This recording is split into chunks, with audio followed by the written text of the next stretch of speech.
If data is the new oil, then the semiconductor chip is the engine. And right now, the most powerful engines on Earth are controlled by a very small group of players. For too long, the focus has been on the fuel, the data, while ignoring the machinery that makes everything run. In this series, we will shift our focus to that machinery and explore the chip war, a high-stakes conflict over the technology that truly holds the key to the future. Chapter 6. The Long Game. Building on a foundation of others. How does a country with a history of scientific suppression go from having only 1 in 1,000 working chips to being a major player in high-tech? For a long time, China was far behind in the chip industry. Its economy was closed, and it banned foreign technology. But when it opened its doors, it found a powerful new strategy, using its massive market as leverage. As Professor Chris Miller states, US and UK chip architectures and designs, as well as Taiwanese foundries, have played a central role in the development of China's supercomputer programs.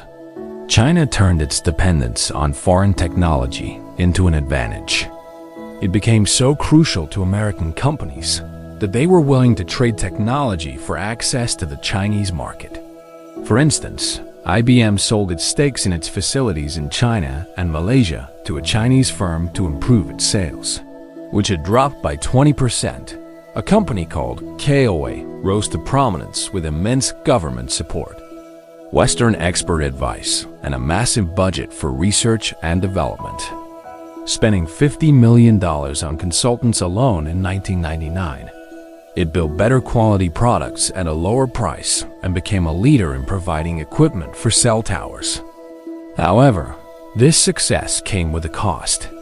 KOA was accused of spying on behalf of the Chinese government, raising serious concerns for American officials.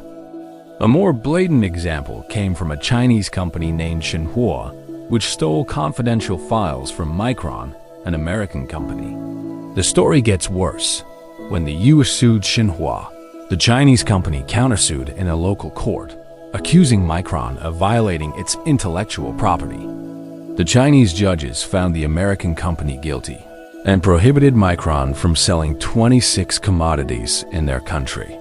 The US responded decisively by banning Shinhua from buying American manufacturing equipment, which led to the company's decline. This event highlighted the risk of a new kind of conflict.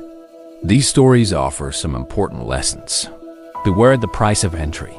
Sometimes, the price of access to a new market is intellectual property or technology that can be used against you.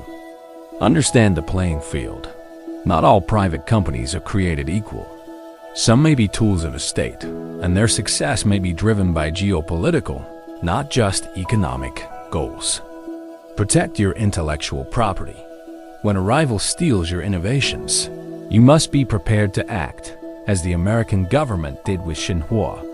The stage was now set for the final chapter of this story, a high-stakes standoff where the global chip industry's web of connections would be tested in a showdown for power. What happens when a global giant uses the very system it helped to build to challenge its creators?